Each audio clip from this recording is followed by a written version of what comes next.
We're all in good shape, but it's something I didn't understand really is why we have to be there at 9:30 and the students have half an hour more to sleep, which is, well, given what I saw yesterday, there is some reason for that.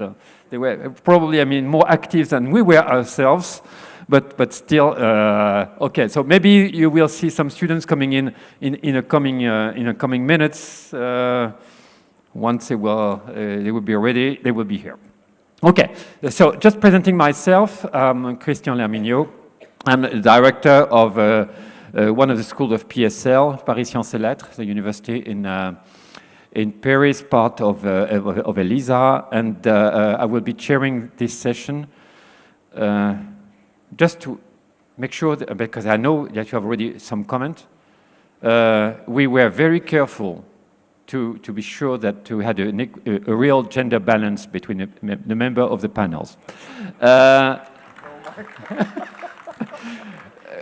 We did everything for that. So I want to tell you that the organizers of the session this morning were especially Jennifer Hurley. Jennifer, where are you? Yes, yes. So definitely the gender balance is achieved, and Jennifer counts for 12 males. So that's exactly where we are. Sorry for that. I think it's definitely an objective of our alliances, and we come to another one, which is climate change, which is exactly why we are here today. But this one, we tried, and Jennifer tried hard on that. But I would say it's probably because most of the people that we invited are so much busy just right now and are invited everywhere, so it was very difficult for them to have him there, because we definitely started with an equal gender list and we didn't make it. So sorry for that. Just a few words to start with, because as you've seen, we have 11 people in the panel to this morning. And we have about 90 minutes, so will be, you understand what my role will be, essentially, make sure that we can all fit and we are a sort of equal opportunity to give the messages, and everybody has this opportunity to give the messages. But we essentially want to tackle one thing, which is the climate change and the changes and the systematic changes that we have to cope with to make sure that we cope with this issue of climate change.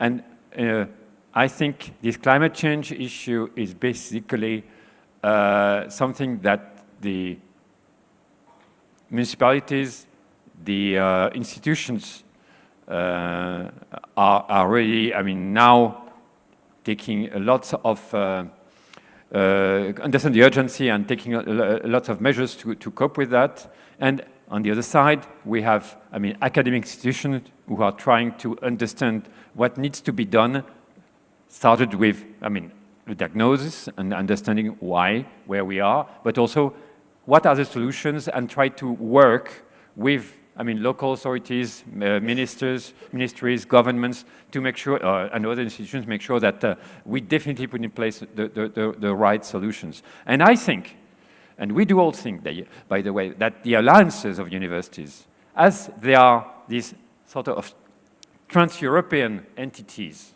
have the ability to really, have a global view of this issue, and with variety and diversity of cultures that we have in.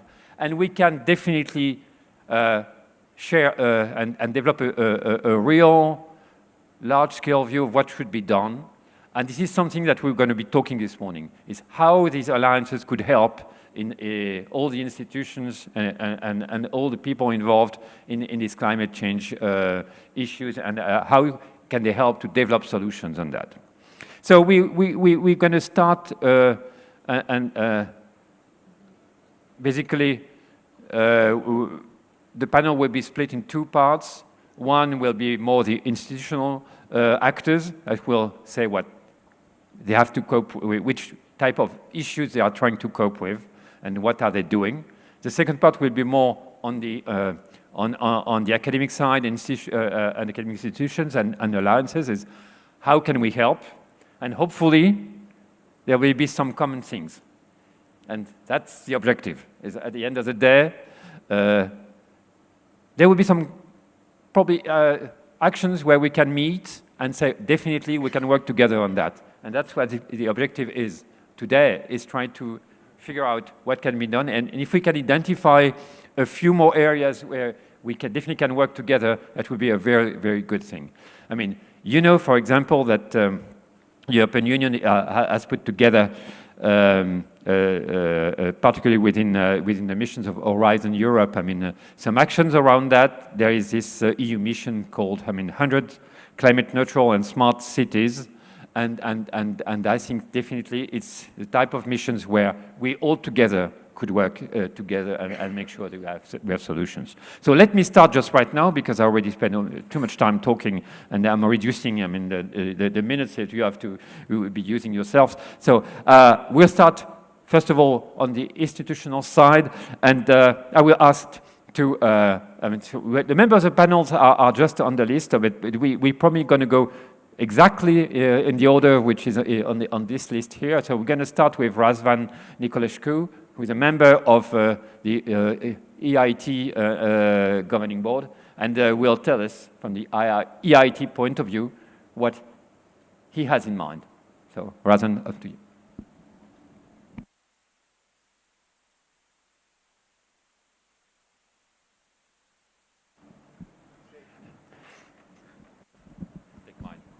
Take mine. Technology is sometimes a problem. Good morning to everyone. It's a great pleasure and honor for me to be here today with you. I should start by expressing my support, Mr. Chairman, for your remarks for gender.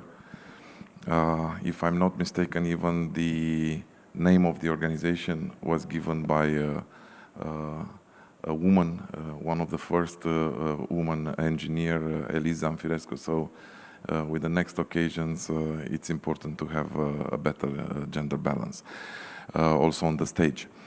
I do represent EIT. I'm a member of the governing board. I was appointed by the European Commission 2 years ago as the governing board member of this European institution that is, in my view, the largest ecosystem in Europe, bringing together universities, business people, researchers, and working via some initiatives in the digital area, in energy, in climate.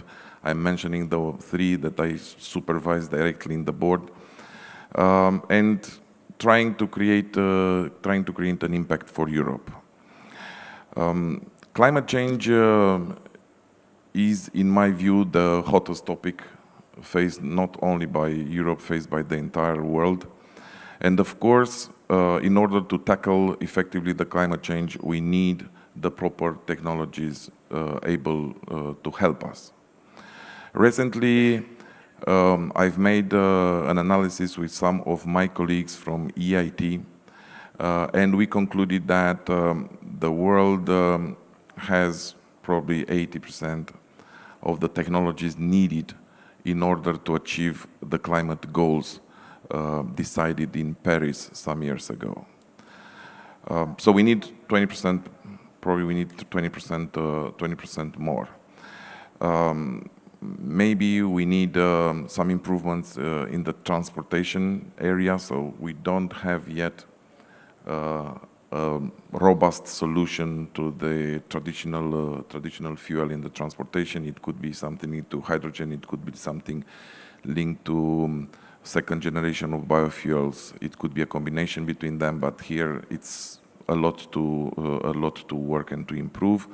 And maybe another technology missed definitely is the technology, or it should be mature, or we should scale it up. It's the technology linked to carbon capture, storage, and utilization. Mm-hmm. I've participated in many COP meetings.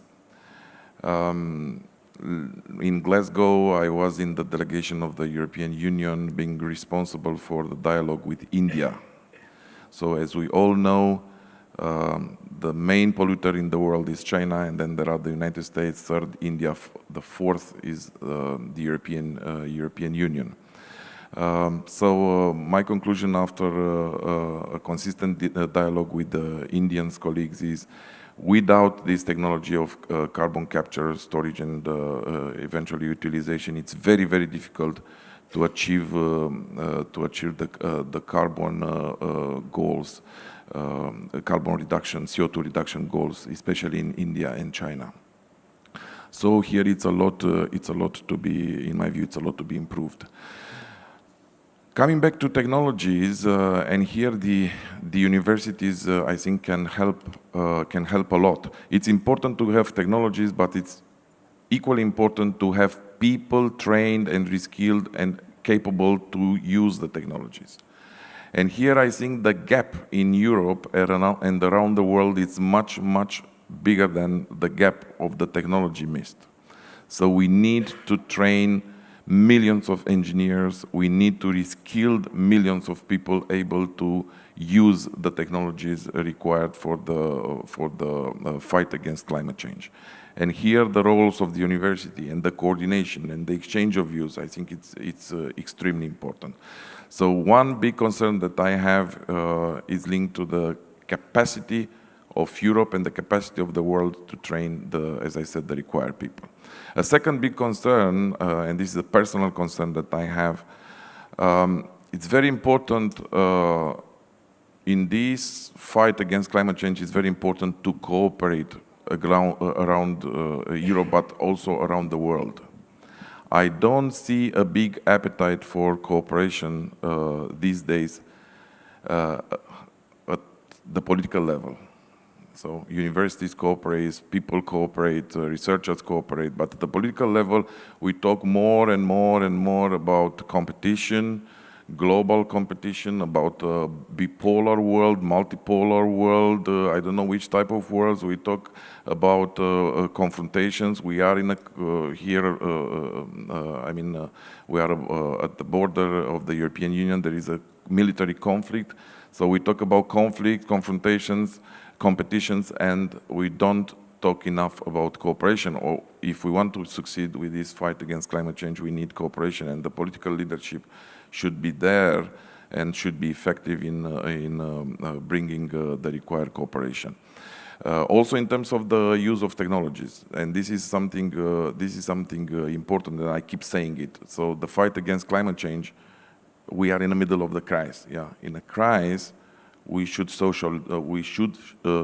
solidarity. Yeah, if we want to make only money out of this fight, having a technology but not being able to give it to the others, this is not good for the final goal.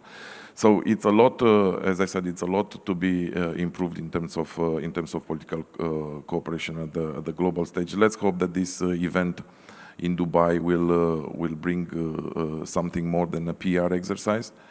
I'm curious to see it. On the Romanian side, and I will conclude on this. On the Romanian side, the situation is good in the fight against climate change. However, it is not perfect, and there are many other things to be accomplished.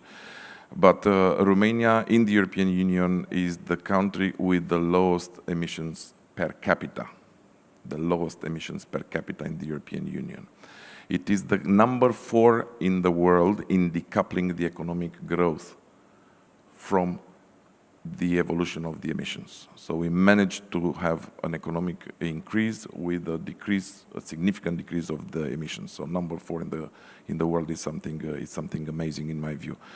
The largest percentage of the utilization of renewable energy in the energy mix, so more than 24%, in Central and Eastern part of Europe.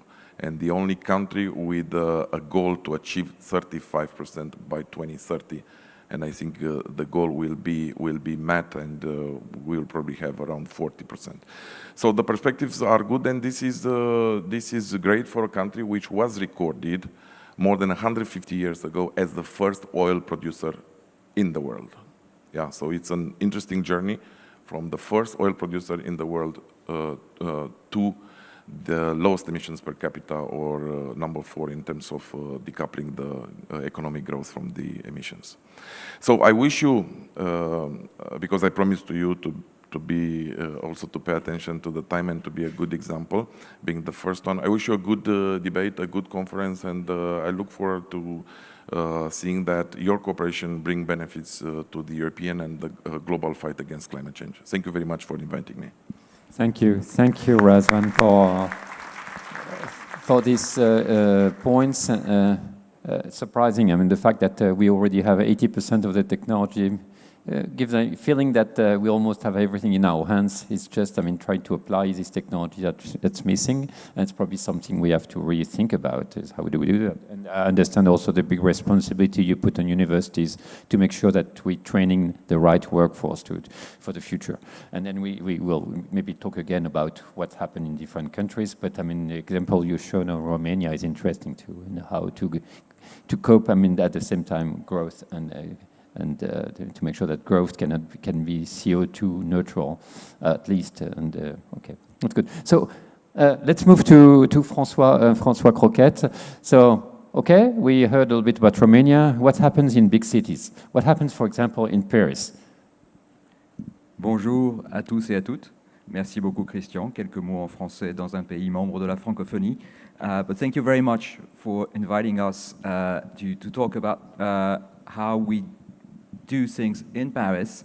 As you all know, Paris is committed to reaching net zero by 2050, as per the Paris Agreement. And I mean, being the host city, we felt we should lead by example. That is easier said than done. When you look at the challenge, we clearly are facing an uphill battle. Our objective in Paris is to halve the energy consumption by 2050 and to make sure that we rely on 100% of renewable energy by that time. Clearly, we're not there yet. The figure is about 30% today. So there's a big step ahead of us. And we feel that we cannot get there alone. This is why Paris has joined the 100 Climate Neutral and Smart Cities initiative. And we believe, as Razvan has just said, that international cooperation is key to reaching our objectives. But will it be enough? Well, that is the question. I would be lying to you if I told you right away, I know we're going to get there. It remains to be seen because of the size of the challenge, because also of the obstacles we're going to face. In terms of Paris objective, we decided to rely on a strategy that is encompassing all the aspects of the climate challenge, transport, but also housing, a major issue in Paris, where we have to retrofit a number of houses and schools, for instance, that clearly are leaking energy from every wall. So that's a big issue that we are trying to deal with at the moment. But it's also about food. It's also about every aspect of life in the city, in a big city like Paris. I think we are lucky that we have in Paris, as here in Bucharest, a network of leading universities to help us making this objective. And clearly, to us, they are part and parcel of the strategy I was talking about, the Paris Climate Action Plan. We're about to decide on the new strategy that will take us from 2024 to 2030. It will be voted on by the Council of Paris later this year. And to us, universities should be part of the solution. Technology, of course, is here. I have my doubts whether it will be enough. We need to look outside of the box. And for this, we need the help of scientists, researchers. As I said, Paris is home to a number of leading universities, PSL being one of them, of course. And what we've decided to do is to strike a partnership with some of these universities and create a small research group based on the IPCC panel.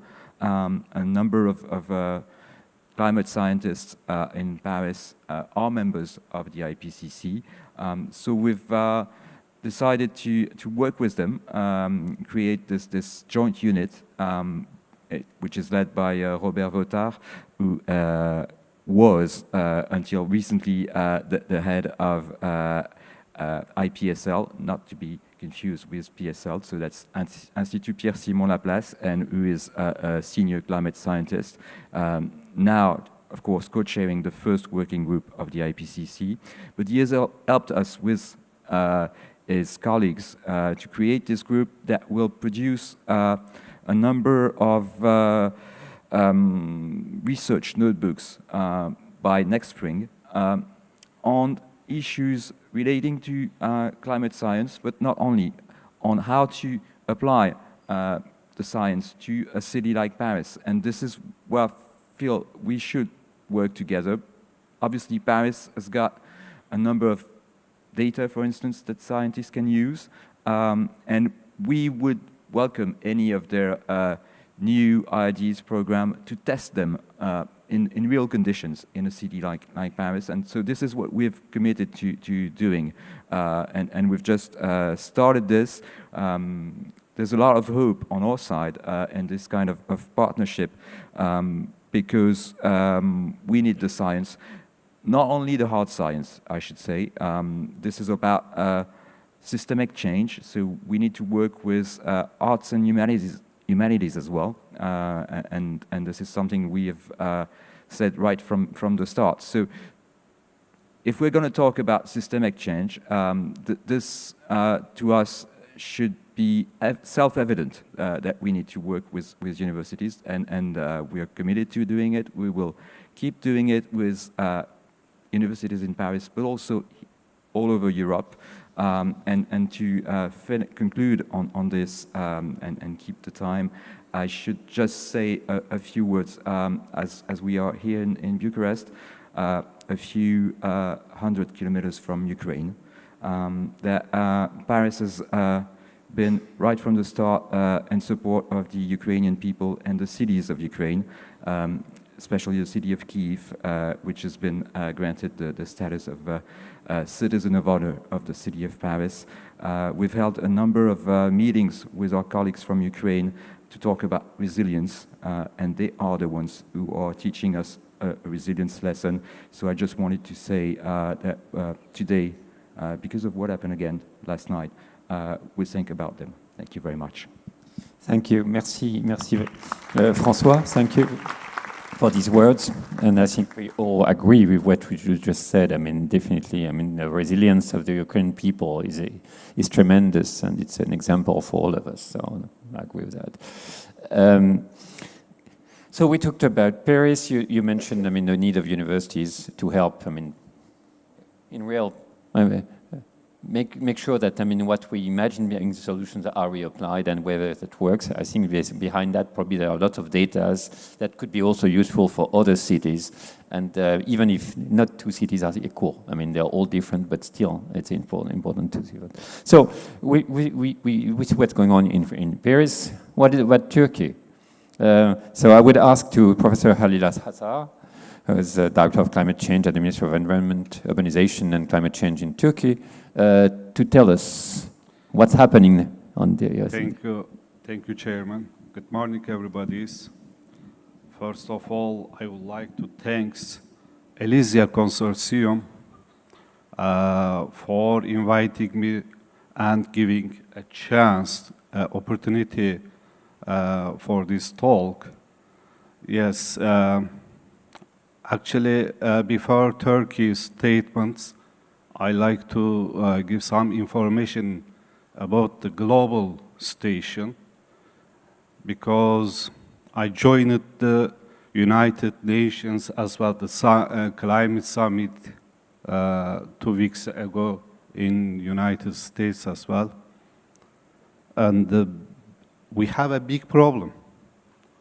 The world will face a big problem. As you know, climate change is the most important global issue. And it is not possible to see at any place, any corner of the world, at any time, with consequences of the climate change.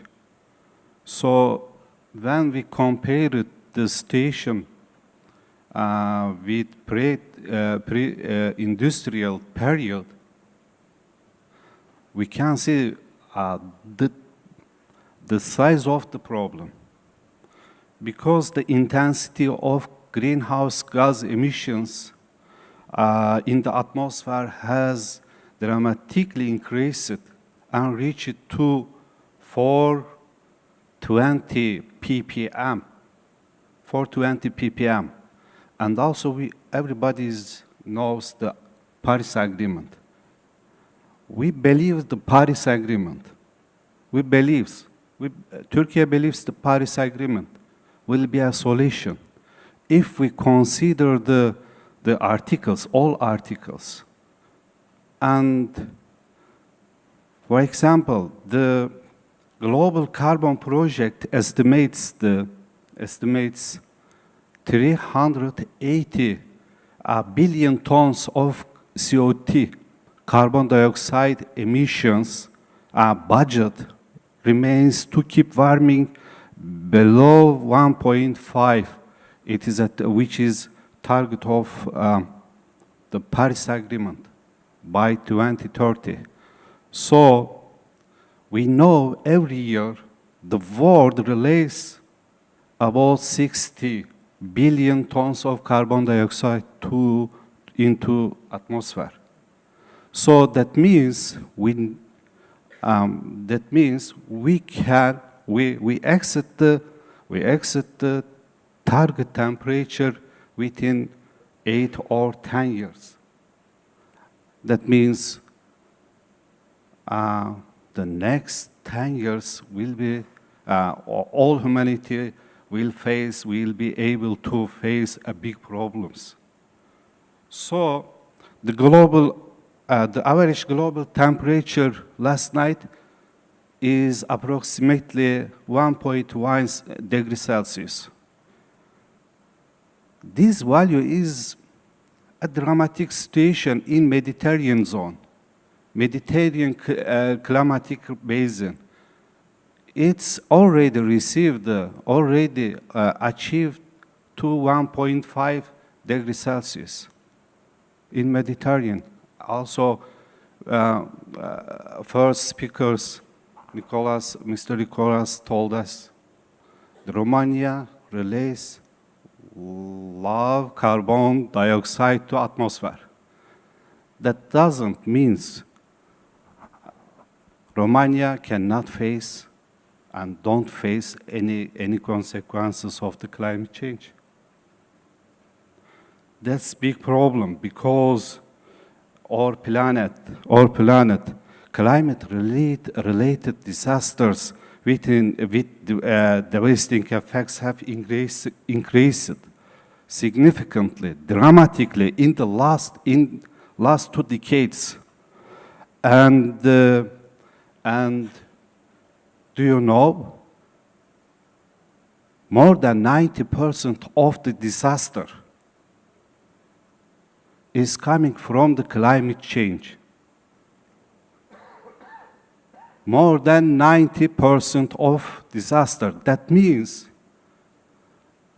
at last 5 decades, disasters caused more than 2 million people died, and also caused the economic loss about 4.5 trillion US dollar.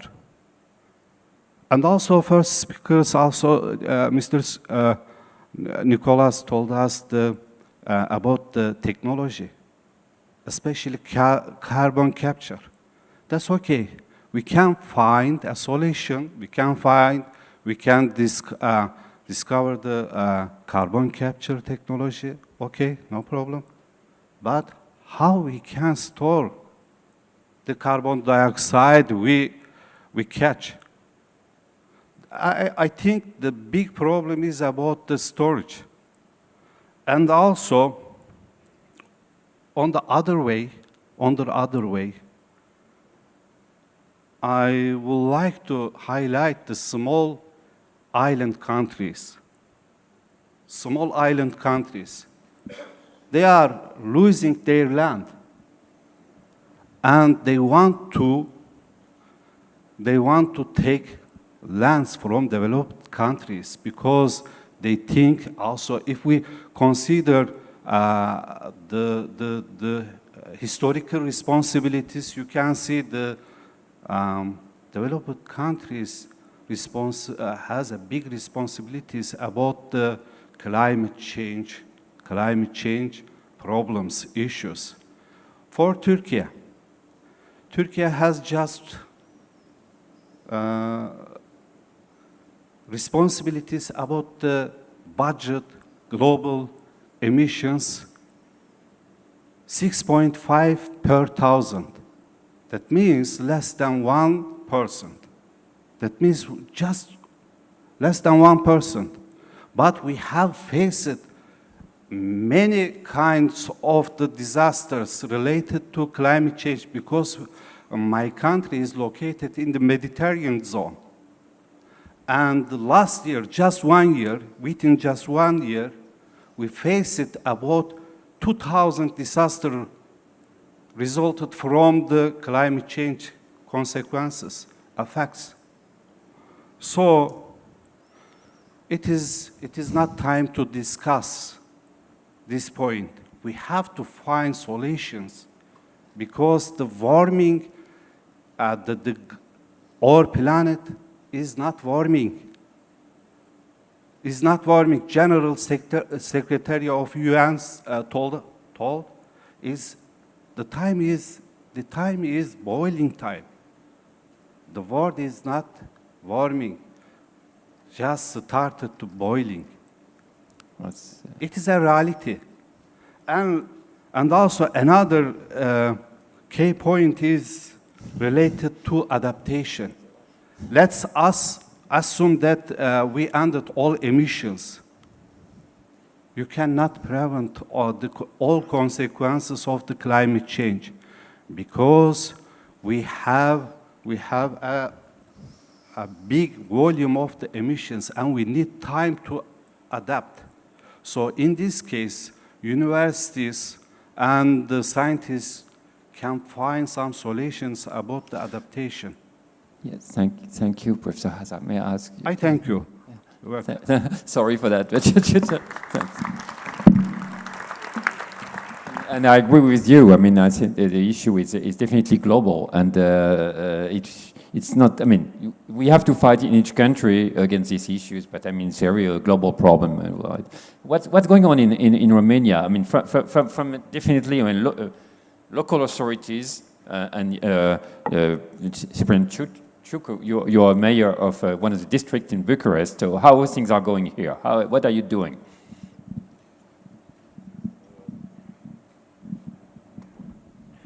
Good morning.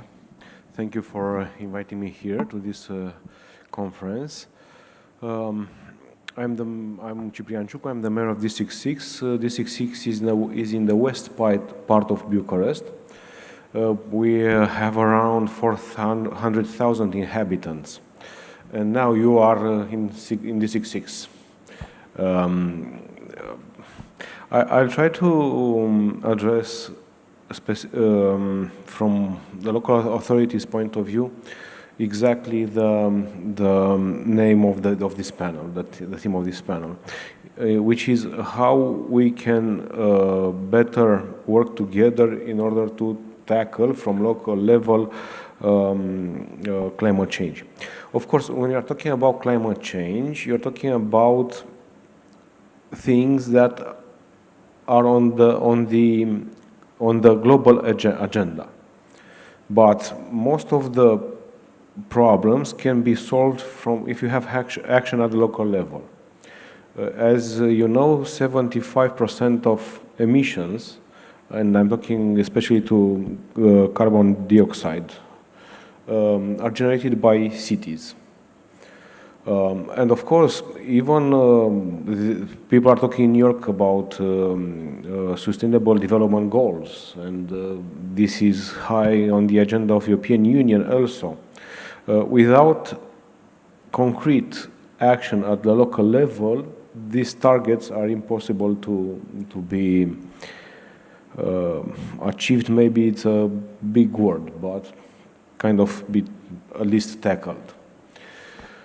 So, where I see the need for this collaboration to take place is in really building public awareness, because discussions about climate change is like some background noise.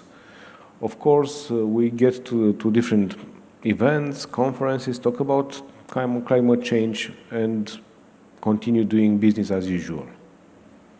Nothing really changed, because even it is very high on the agenda of international institutions, is not so high in the agenda of the population, in the agenda of some or of the most of the politicians, and it really has to be brought down to earth and to become the agenda of I'm a politician, and I know the agenda of the politician is the agenda of the people.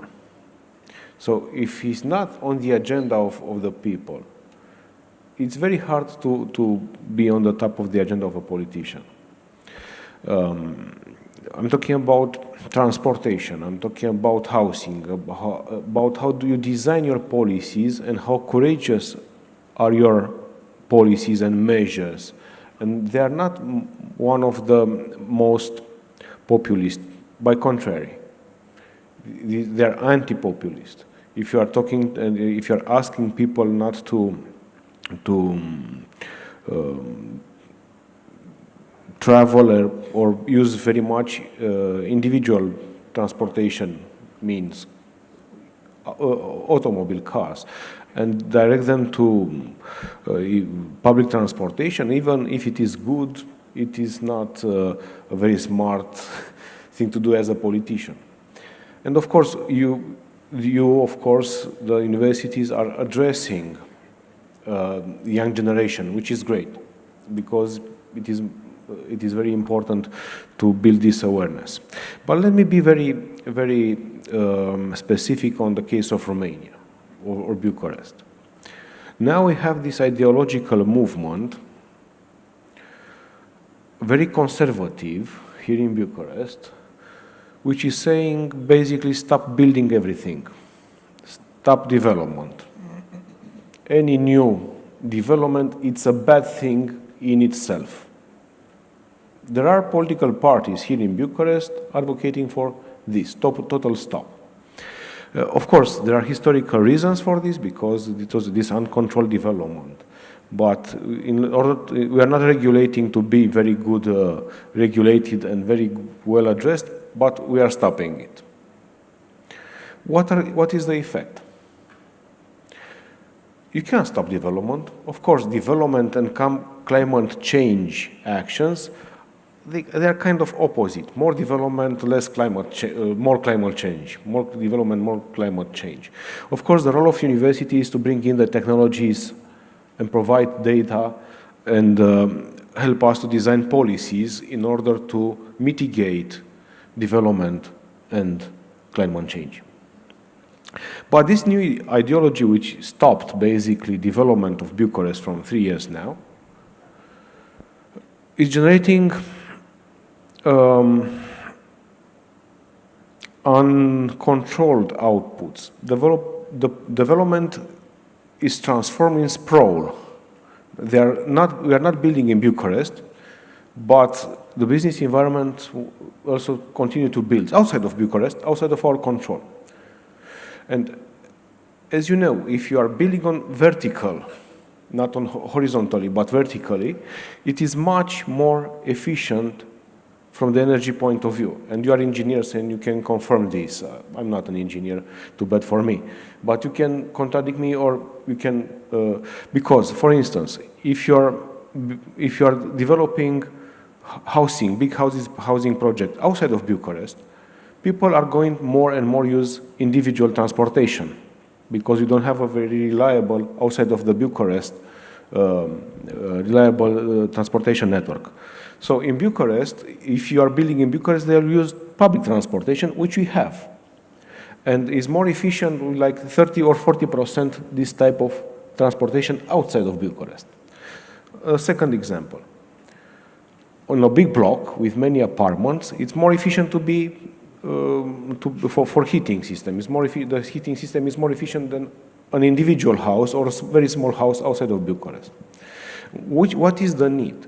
We need the universities, and not only in Romania, not only in Bucharest, to maybe together, maybe on networks, maybe together with local authorities, to provide data on this thing, on these issues, to be put on the agenda, and tell us how to plan development.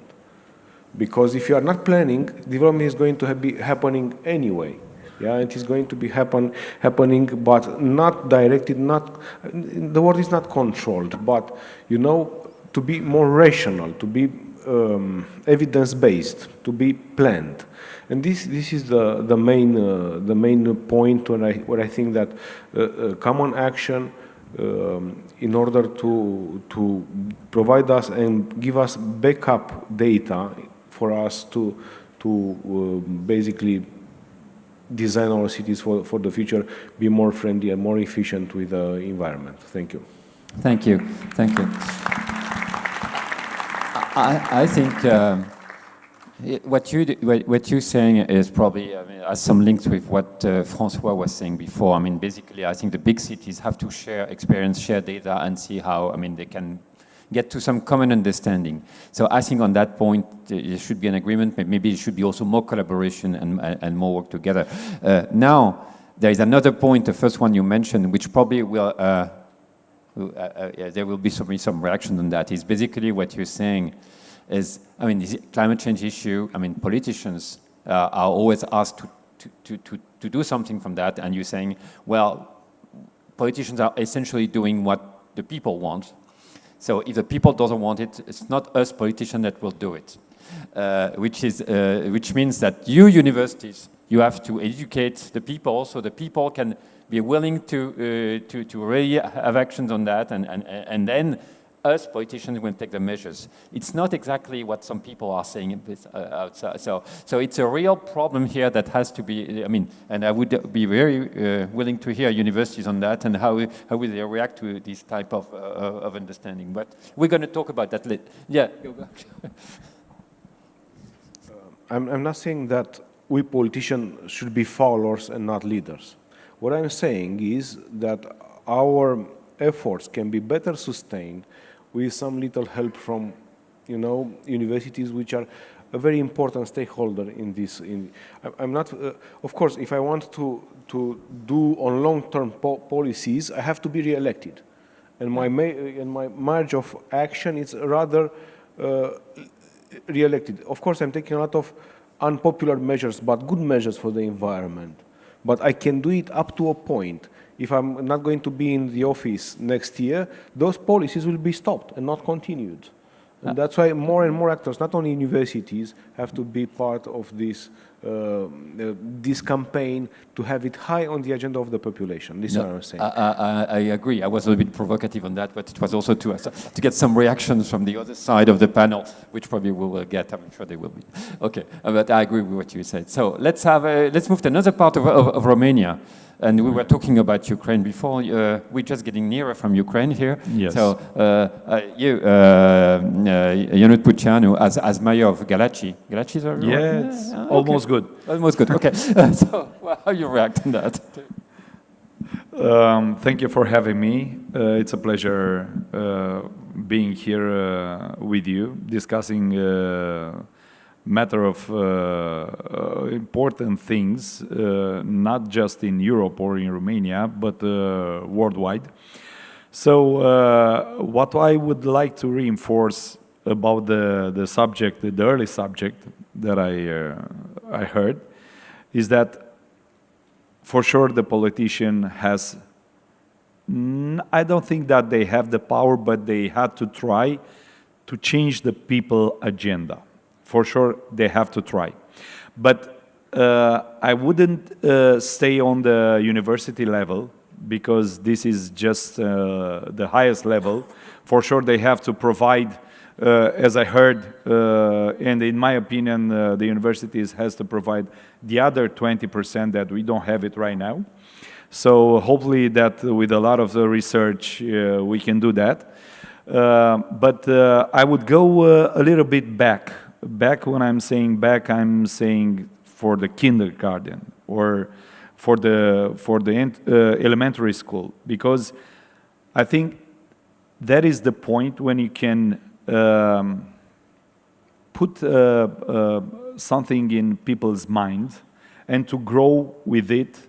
And this matter of climate changes, it's not on the people agenda in Romania, because the schools are not talking a lot about this, in my opinion. So maybe a lot of extracurricular subject for schools might be this matter of climate changes and what we're supposed to do, and what are the needs, and what a simple person is supposed to do every day in their life. This is my opinion. But regarding what the mayor and what is the challenges in a city, there are a lot of challenges. But for sure, a lot of CO2 release in the air, they are coming from the housing system. So with all the European funds that we have right now, we had and we are having and we will have it in the future, for sure the city hall and the mayor and everybody who's working in a city hall has to increase the energy efficiency for housing and for public buildings. And we are doing it right now. A lot of funds are getting from the European Union, and we are implementing them, but for sure a lot will be needed in the future. This is one of the measures. For sure, the second measure, in my opinion, as Mr. Ciucu said a little bit early, for sure, the transportation system, we have to put it on the highest level in order for the simple citizen to see it as not an opportunity, not a demand for, I don't know, the mayor demands me to travel with a bus or with a tram or with a trolley, but to become the option that they willing to take.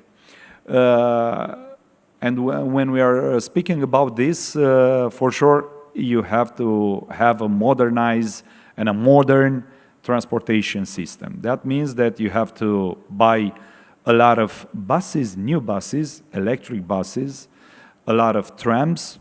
Speaking about Bucharest, for sure, there are a lot of trams. And we have it back in Galați.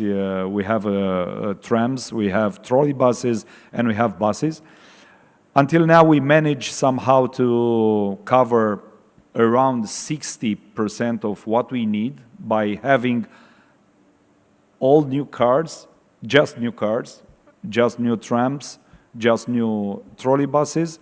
Right now, we are putting for tender for another 60 buses, electric buses.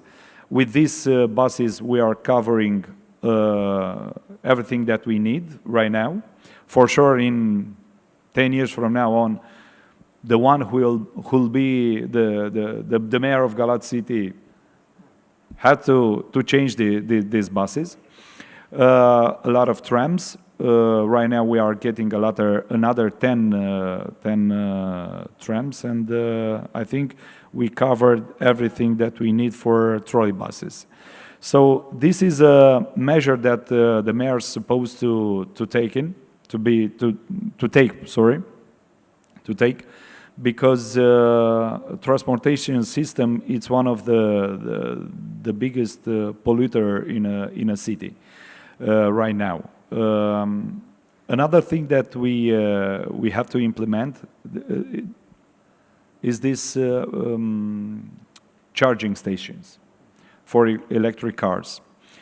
At the beginning of the year, this year, we just took the prize for electric city, the best electric city. That means that right now on the public area, we are running 46 public charging stations, and another 180 new electric charging stations are implementing right now. So I think in 1 year and a half from now on, we're gonna have more than 200 electric stations for the electric cars.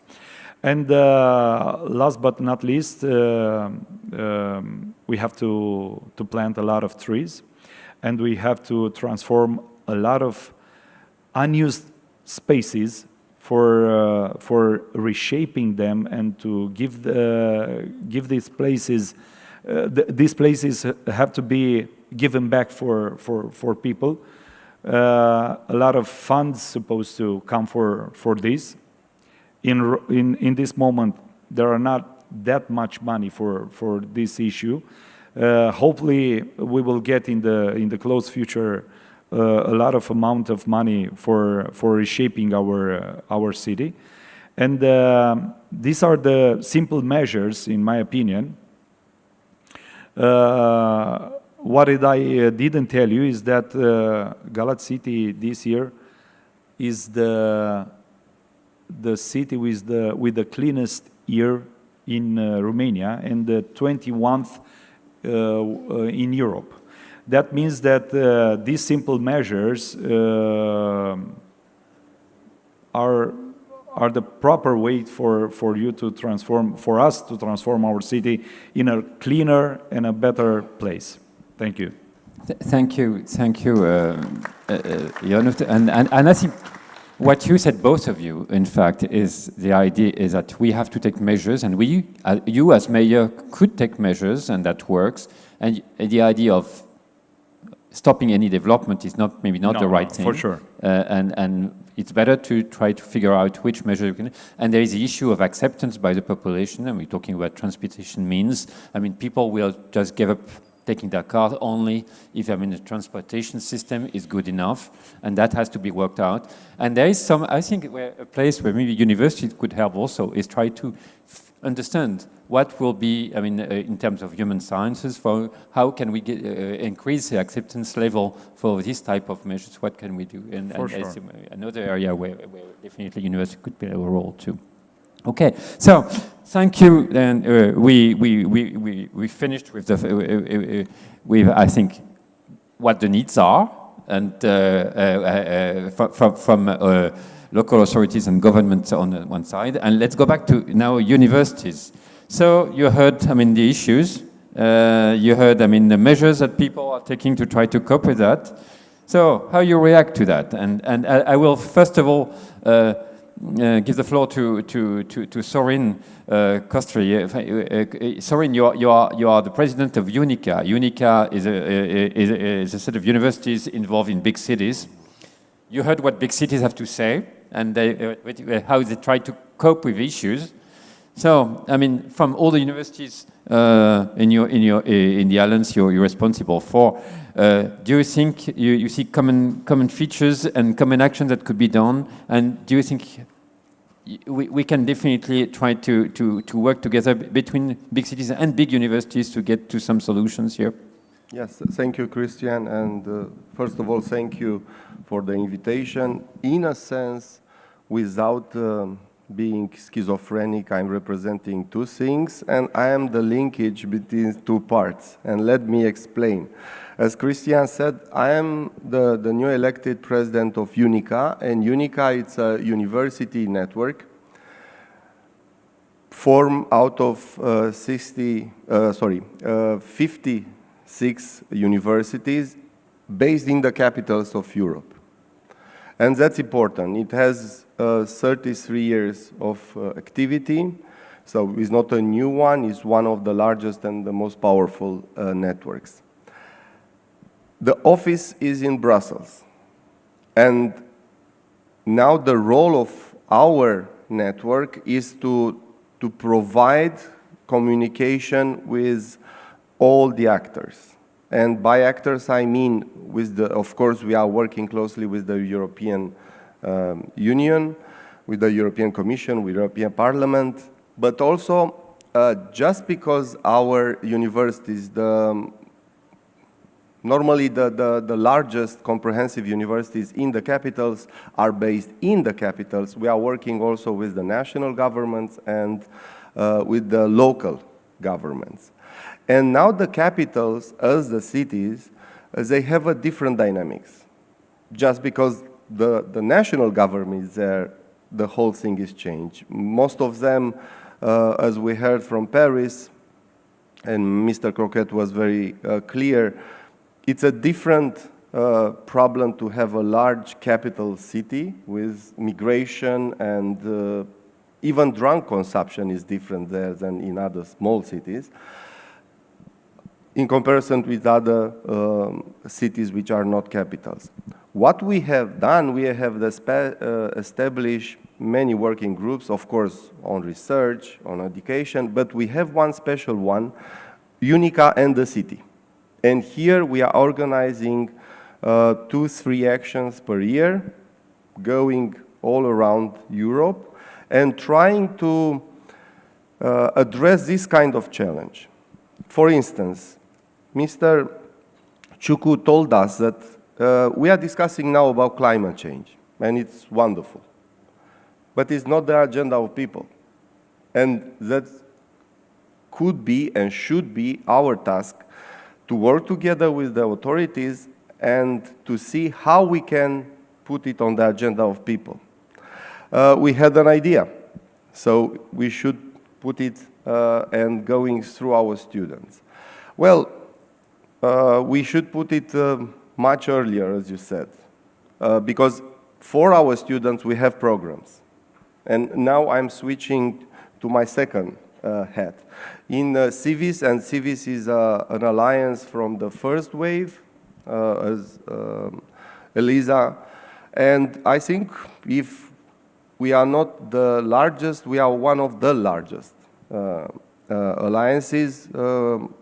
Altogether are almost 500,000 students, which brings problems with mobility through alliance.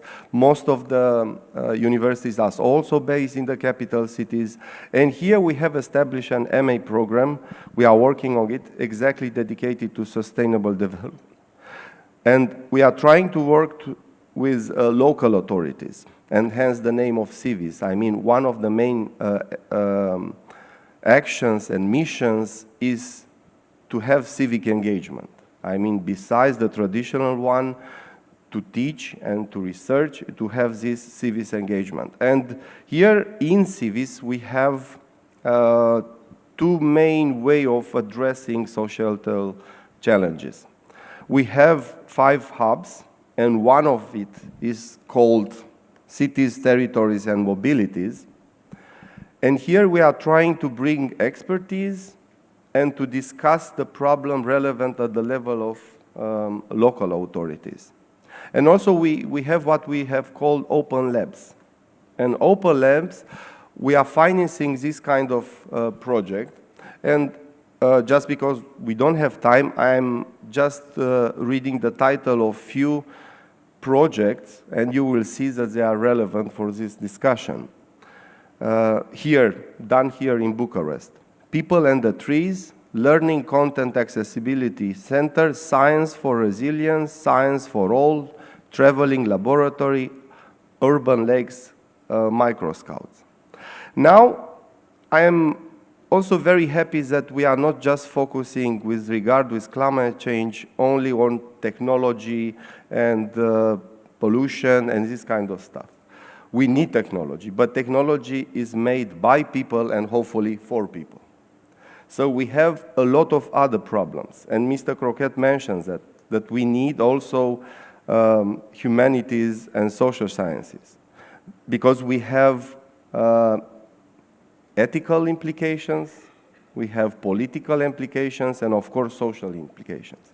And for us, climate change means also social climate change.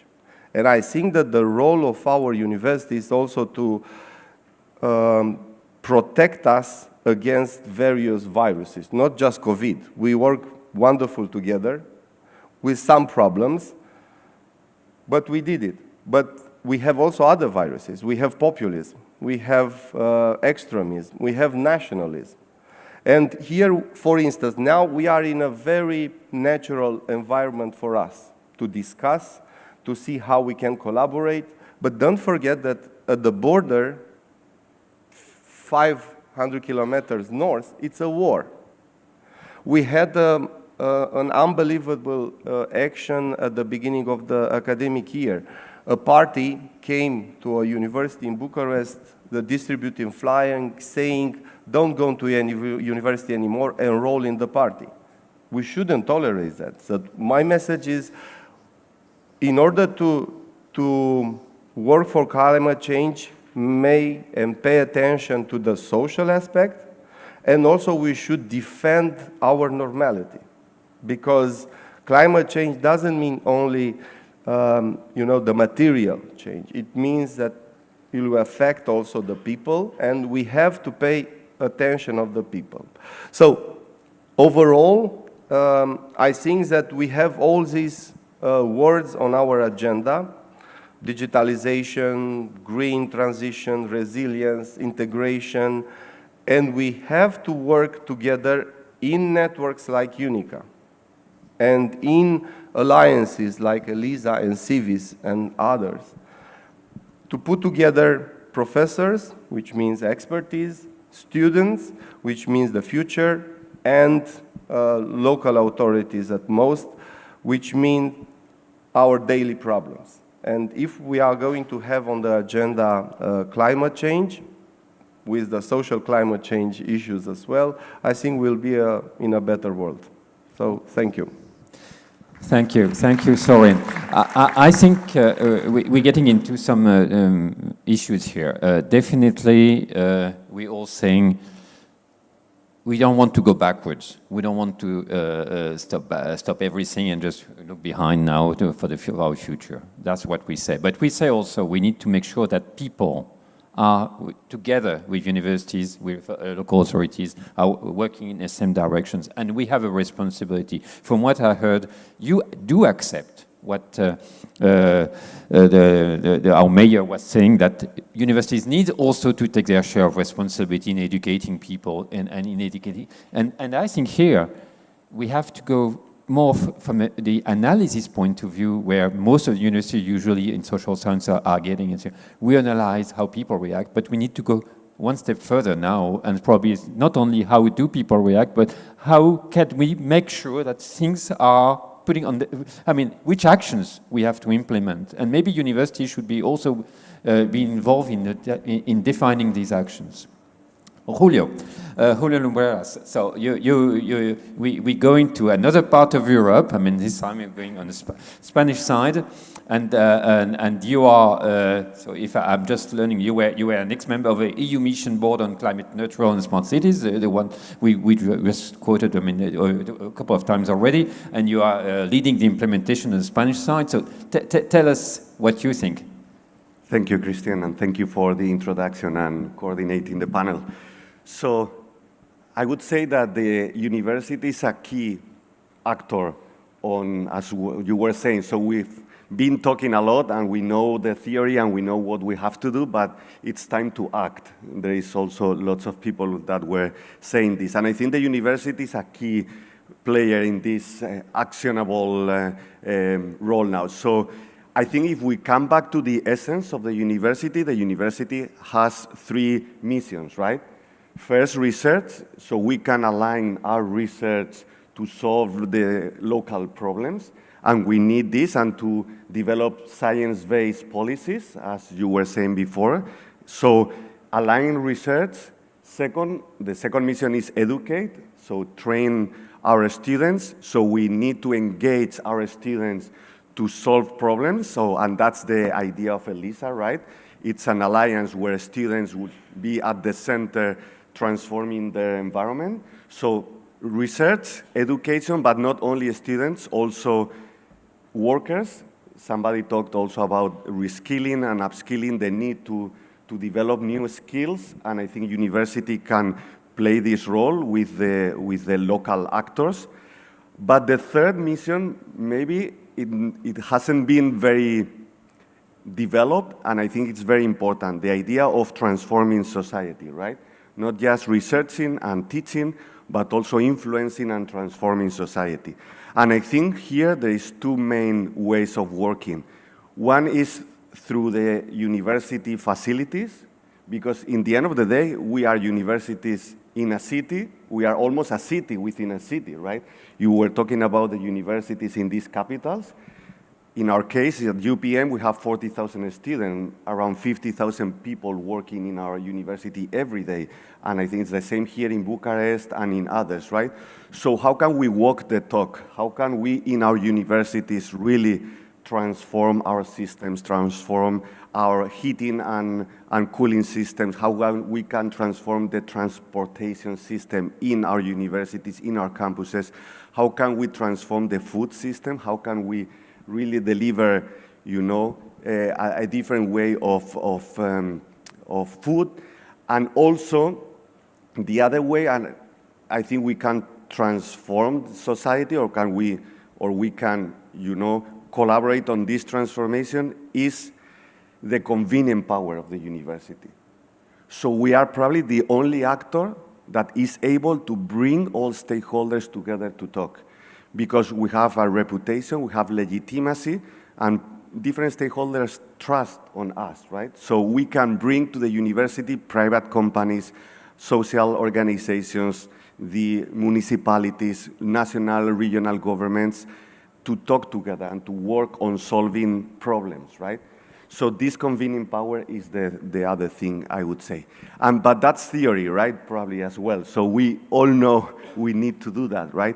But how can we make this happen? And I think we have an opportunity now with this cities mission, because there is 112 cities, including most of the capitals in Europe, that are willing to transform themselves, that are willing to become climate neutral. And that comes with funds. So there is lots of money from the European Commission on this. There is 1 billion euros placed on this mission from the European Commission. And there is a mission label to these cities that will allow cities to bring public and private money, because they will have a fast-track access to public funds, to the European funds, and also to attract investment from the private sector. So there is this opportunity with the mission where these 112 cities, and there are Bucharest, Budapest, Madrid, but there is also open to other cities. So we have here the mayor of Galați, if I say correctly. So this mission is also open to include, to bring additional cities. So there we have a framework there, and there is an opportunity to work together within this framework of the European Cities Mission, because cities are developing a roadmap with climate investment plans, also with a specific portfolio of actions, and the universities can work together with cities within this framework. Thank you. Thank you, Julio. So, from what you say, I mean, basically, and it's just answering to Mr. Chuku, I mean, I mean, universities do accept some responsibility here for the future, so which is pretty good. And at least we start to see a list of actions where, I mean, definitely local authorities, government, and universities could work together, and that's quite important. And we start to have a real things going on. And if I move to Etienne Rio, who is chairing one of these chairs, where definitely, I mean, we have actions being implemented. Could you tell us a bit more what you're doing, Etienne, on Etienne Rio, so on that? Yes, of course. Bonjour, and a warm thank you to our Romanian friends for their welcome here in Bucharest. Yes, I'm representing the chair of research called Ville Métabolisme, which means Metabolism City. It is an initiative funded by three private companies. I'm belonging to one of them. First, there is this architecture office called PCA Stream. I'm director of research in this company. Then there is an investment branch in real estate of an insurance company called Groupama Immobilier, and the third funder is Artelia, an engineering consultancy group.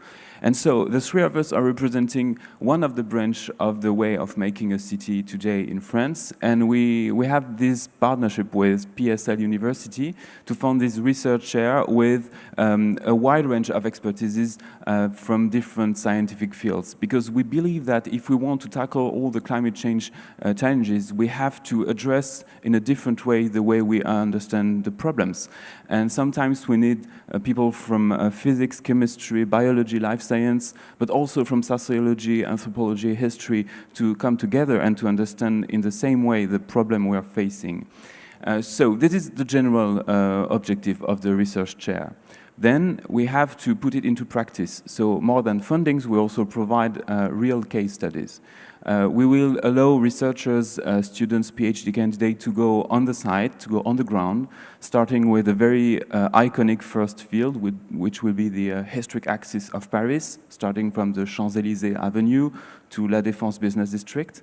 So it's very famous, it's very interesting because it captures the attention of both researchers but also journalists. So if we do experiment and if we develop innovation for this field, we know that it will attract attention.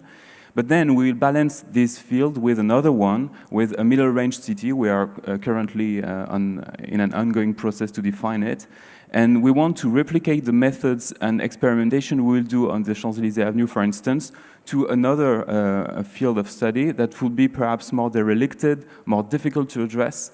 And then we think also with PSL that we could play on the EELISA Alliance to welcome other initiatives from different scientific communities in Europe and students. So this is also an initiative for the next generation to come, because we think that the solution is in the hand of the next generation. We know that we have to face this tough challenge of climate change. It's one of the toughest we have ever faced. But at the same time, we are in a time when we have never had such an amount of intelligence and information put together on our continent, in Europe. So this is a challenge for everyone, for the academic, but also for the private companies and for local authorities. And this initiative aims at harnessing all those challenges and to give real and experimental sites for researchers and for the next generation of experts.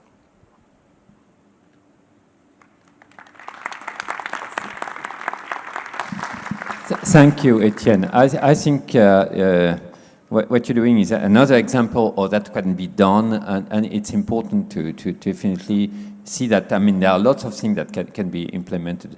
There is one word also that you mentioned, which is basically, I mean, the next generation should be also, I mean, taking over on that and make sure that they are willing to take the responsibility. And if we have some time at the end, maybe I will ask maybe one student to react to that. And are they feeling themselves that they are ready to take that responsibility? Because I think it's important. It's not only to reject what has been done. I mean, the idea of, okay, guys, look at what you've done of our planet, and there's nothing else to do than to give up. I think, and we're hearing that from time to time from the new generation. I think definitely we have to develop, and that's what we're doing. It's our task to develop the tools and the framework to make sure that there is something where people can act. But at the end of the day, it's clearly the next generation that will have to act also, given that framework that we will give to them. So it's important to see whether they're ready to do that. Thank you, Etienne. So we move to our next speaker, Professor Ahmed Duran-Shahin. So you are from ITU, and just tell us exactly how you see these things in ITU and Istanbul. Okay, thank you. Good morning. Thank you, Chairman. And it's nice to be here, and thank you for University Polytechnic of Bucharest and ELISA for these conferences. It's nice to be here, as I said. And when we consider climate change, really it's one of the biggest, catastrophic disasters based on the anthropogenic activities. I couldn't say anything about the positive things about the climate change, but unfortunately everything is negative, we can say that. But when we consider there is a positive thing combat with climate change is education. Education, I think everything is positive when we consider education. So I want to talk about the education in climate change education in universities. There should be some rules or firstly, maybe I want to talk about Istanbul Technical University. It was established in 1773. We are celebrating our 215th anniversaries, and generally, when we look at our university, most of the department was established based on the sectoral requirements. It's a technical university, so sectoral requirements pushed our university departments, and it's important thing. I think if you consider the climate change, we should consider sectoral requirements. As governmental institutions said that, otherwise, especially for technical university, I'm talking of course, as governmental institutions said that we need this one, and they send the problem to universities, and after that we should consider and talking about the problem and try to solve this problem by education, by research and development. And I think another important thing for us is to be interdisciplinary. Another important thing during the education, interdisciplinary, it should be. When we consider the climate change studies, atmospheric sciences, meteorology, environmental engineering, regional and urban planning departments, architecture departments, civil engineering departments, chemical engineering departments, energy-related departments, all of them should be. And there should be interdisciplinary research activities and development in there. Otherwise, for example, I'm an atmospheric scientist, we only consider the scientific section. Climate change, when we consider the climate change, they said that, okay, between 1.0 and 3.5 centigrade degree, there will be a changes, annual average changes. This is really a big disaster, and we should combat with these disasters together, I think. Sector-based, interdisciplinary, sector-based educations, and there are some study topics. The main one is models and scenarios about climate change, I think. And after that, adaptation, mitigation, and resilience of the sectors to the climate change, and maybe sustainability concern or contains all of these sustainability. Another important point.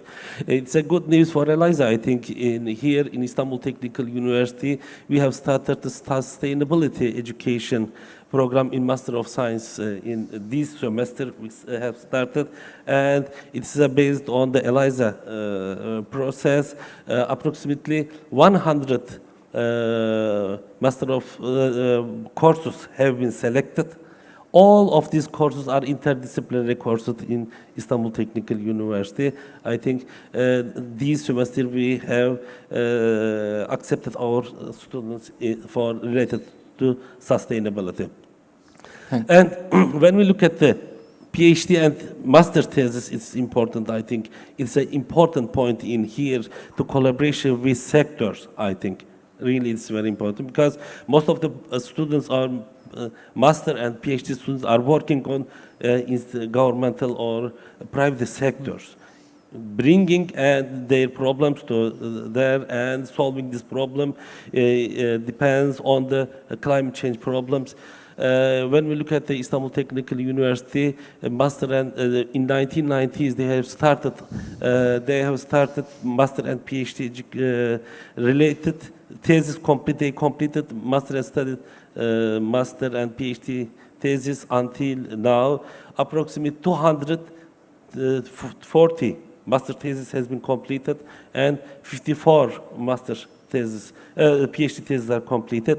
And I have a recommendation in here, the young researchers in here, please arrange your research based on the climate change topics. Really, climate change related topics is need, all of them research need you, and it's a hot topic also. It's a hot topic in the science. Thank you very much. Thank you very much. And you're right, I mean, to point, I mean, the fact, I think that universities have now really taken responsibility of building these courses and making sure that, I mean, these climate change issues are really being taught, whatever, I mean, the disciplines, I mean, the students are studying, the climate change impact and the understanding of how they play a role within climate change solution is something that basically now is being handled by most of the universities. That's quite important. I would say if we go back for another university, I mean, probably in Timisoara, probably, yeah, you're doing the same. So Professor Dragan from Timisoara, to tell us what you're doing yourself. Thank you very much. Hello, everyone. Thank you, Mihna, for the invitation to participate to this conference.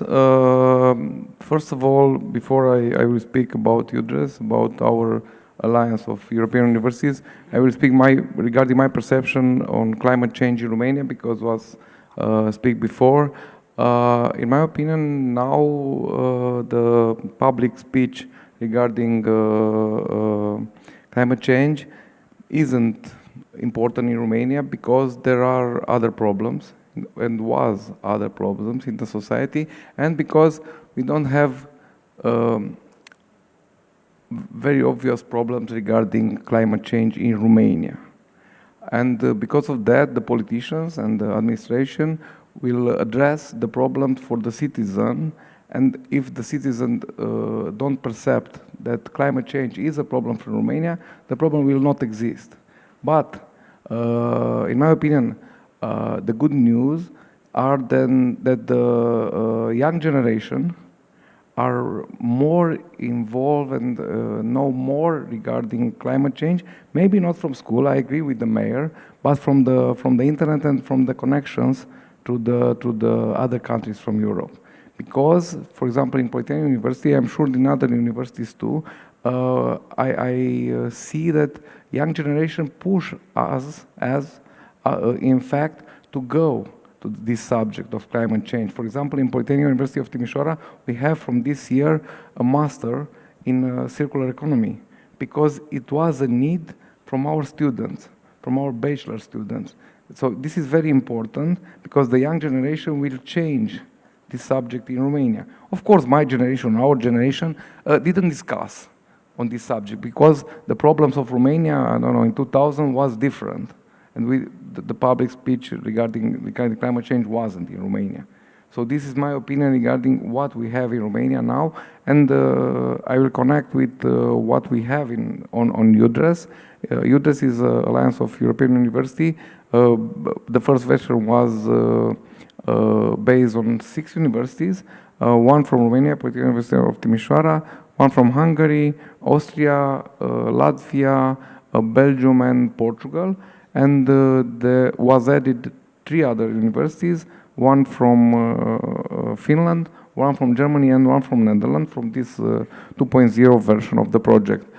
What is very interesting that, for example, we have a university from Portugal, from Setúbal, one from Finland, and one from Romania.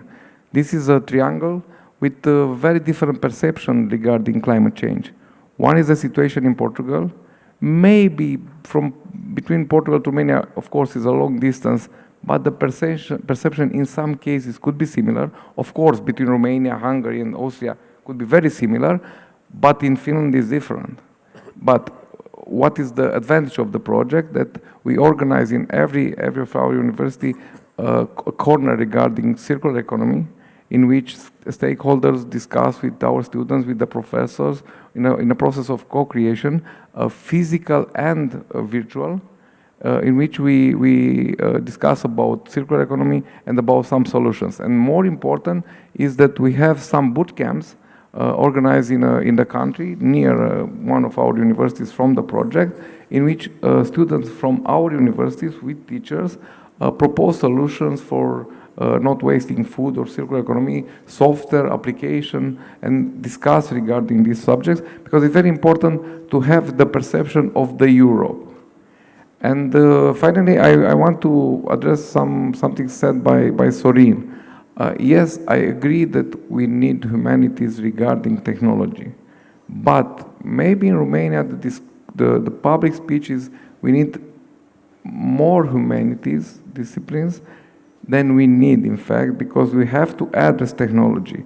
If not, Europe could be, in next 50 years, a kind of museum, because countries from Asia will go forward and are forward. And if we discuss not on technology, or technology become a second subject in the society, will not be very easy for us.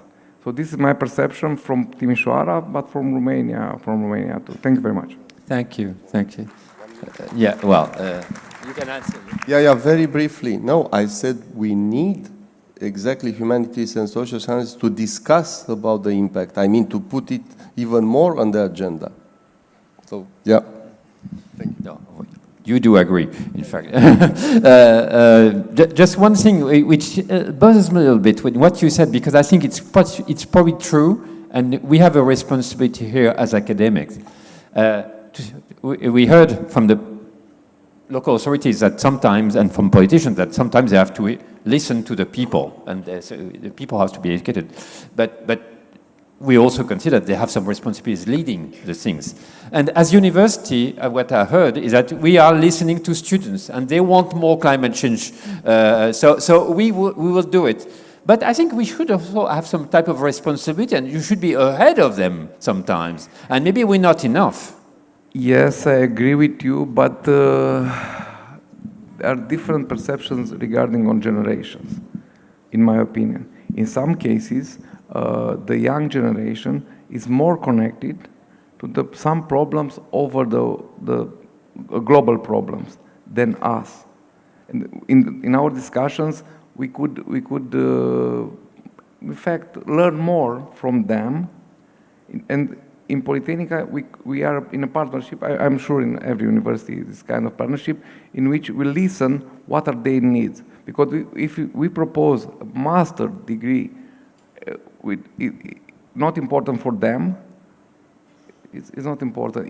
If we push something not according with them, in some cases, rare, I agree, they could push us to do something. Okay. In rare cases, I agree. Okay, well, thank you. So we're moving to our last speaker, Professor Alföldi from Budapest, VME. So what do you want to tell us from the Budapest point of view? Yes, thank you for the invitation, and I think my role is very hard because I am the last, and I see that a lot of very important messages and ideas and topics on the table, and my panelist colleagues put it on the table, and I tried to bring two new topics. one of the impact of climate transition on poverty. I think it is a very important thing, and I think another topic is experiments. To do experiments is very need. And my role is a little bit hybrid, because before the university I worked 20 years for a municipality of Budapest, and work with a very vulnerable situation. And because of this, in my courses, the real-time task and close cooperation with the district administration. And I think for me is clear. The critical path to climate transition is not in the hands of the engineers, but the hands of the society, I think. And to simplify a little bit, we don't have to invent a lot of things, but we have to help to get these things in place. And I think the will of changes to commitment change varies from city to city. And climate change is very important, but we don't know exactly who will pay the bill of the transition. I think if governments will not regulate well this process, the challenges of the poor people is higher. We don't know which scenario will be work, because I think my colleagues with this municipality, our first job to do experiments in a small scale and measure the impact of the society. This is why I promote experimentation to the municipality of Budapest, and my students and I promote importance experimentation. We build parklets, we build a lot of small things, and we try to organize public participant, and we try to support the decision-making situation by gamified tools. And because of this, I think the experience is very neat for us, and we learn a lot from the experiments. Thank you. Thank you. I would say from what has been discussed this morning, it's clear that this issue of climate change has been really been taken into account in or either in institutions and cities, and but also in the universities, and that's a good thing. And we start to see some structuration of both the thinking and the thoughts, but also in terms of actions, and that's quite important.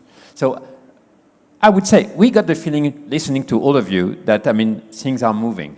And I would say the European alliances of universities is probably a key vector to be used to make sure that this exchange of experience, these learnings are being shared between the different institutions, including local institutions, but not only universities. I think we are a tool for that, and that's quite key.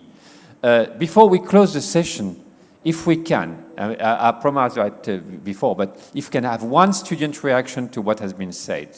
Is there any way we can get the microphone to one person? I don't know to whom. Not all of you, but at least one of you. That would be good, just to get your reaction here. Is there any hands being...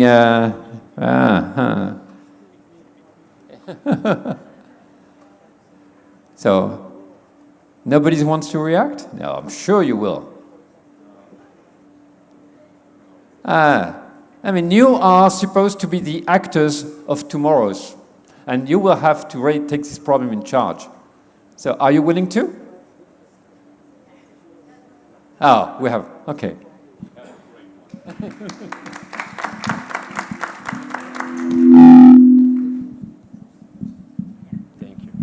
Hello, okay. Well, not easy to speak in front of such an important audience. Thank you very much for everything you said. And I really appreciate to see that there are important people working on things that we need, that are very important to our future. I think that there's a great issue with what we're facing now, which is the lack of visibility of what's being done. We have many people in the whole world who are aware of climate change or suffering from the climate change, but as one of you there said as well, for example, in Romania, people don't know that climate change is an issue because they're not facing direct impact of it. I believe that if people got to know what is being done to tackle the issues of climate change by important people like you, by government, that would be very good. And one thing that I wanted to say as well is that as students, as the future of the world, it's very hard. It's a huge weight that we have on our shoulders as well to do that, to be able to tackle these issues. And I really appreciate, I just wanted to say, I really appreciate to hear from you that you're doing things that are very important to us. So yeah, that's my point. Thank you. Thank you, and definitely, I mean, we don't want to give all the responsibility to you and to have you to carry everything on your shoulders, but we want to make sure that, I mean, we can, all what we're doing is essentially, I mean, for the next generation for sure, and we're gonna take our load, but we would like to do that together with you, and what you said is basically what we're doing. So I think it's good. We have to also give more visibility to all the actions being implemented here, and I think it's probably our role ourselves to do that, and I think we will probably do more and more. So with that, we're going to close, I mean, this session this morning. Thanks again to all the speakers. Thank you for all what you said, and thank you.